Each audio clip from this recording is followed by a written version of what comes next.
مصر پہ نازل کیے گئے عذاب مفوق الفطرت واقعات کا ایک سلسلہ ہے۔ یہ عذاب خدا کی طرف سے مصر کے حکمران فرعون سے بنی اسرائیل کو غلامی سے نجات دلانے کے لیے بھیجے گئے۔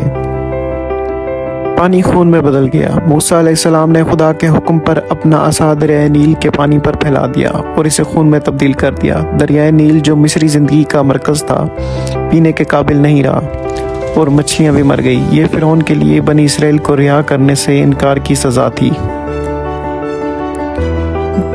دوسرے عذاب کے طور پر اللہ تعالیٰ نے مینڈکوں کو بھیجا اور انہوں نے مصر کی سرزمین کو ڈھانپ لیا۔ مینڈک گھروں، بستروں اور تندوروں میں تھے۔ فرعون نے موسیٰ علیہ السلام سے مینڈکوں کو ہٹانے کے لیے اللہ تعالیٰ سے دعا کرنے کو کہا، اور جب وہ چلے گئے تو بنی اسرائیل کو آزاد کرنے کے لیے اپنے وعدے سے مکر گیا۔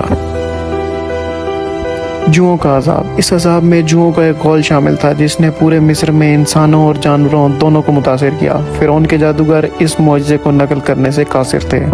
مکھیوں یا جنگلی جانوروں کا عذاب۔ اس عذاب کو عام طور پر مکھیوں کا عذاب ہی کہا جاتا ہے، بیان کیا جاتا ہے، جنہوں نے مصر کو متاثر کیا۔ زمین کیڑوں سے بھری ہوئی تھی جس سے نقصان اور شدید تکلیف ہوئی۔ مویشیوں کی بیماری۔ اللہ تعالیٰ نے مصریوں کے مویشیوں کو ایک شدید بیماری لاحق کر دی جس سے ان کی مویشی، گھوڑے، گدھے اور دوسرے جانور ہلاک ہو گئے، تاہم بنی اسرائیل کے مویشی محفوظ رہے۔ پھوڑوں کا عذاب۔ مصریوں کی جلد پر دردناک اور وبائی پھوڑے نمودار ہو گئے جو انسان اور جانوروں دونوں کو متاثر کرتے رہے۔ مصری جادوگر اپنے دردناک زخموں کی وجہ سے موسیٰ کے سامنے کھڑے ہونے سے بھی قاصر تھے۔ ژالہ باری کا عذاب۔ ایک تباہ کن ژالہ باری مصر میں گرج چمک کے ساتھ برسی۔ اس نے فصلوں، درختوں اور کھیتوں میں باقی سب کچھ برباد کر دیا۔ ٹڈیوں کا عذاب۔ ٹڈیوں کے غول مصر پر اترے جو ژالہ باری کے بعد باقی رہ گئے چھوٹے پودوں کو کھا گئے۔ تباہی بہت وسیع تھی۔ اندھیرا۔ 3 دن تک مصر پر ایک گھنی تاریکی چھائی رہی، اس قدر ظالم کہ لوگ ایک دوسرے کو دیکھ بھی نہیں سکتے تھے اور نہ ہی اپنے گھروں سے نکل سکتے تھے، تاہم بنی اسرائیل کے گھروں میں روشنی تھی۔ آخری عذاب سب سے سخت تھا جس میں بچوں کی موت ہونا شروع ہو گئی۔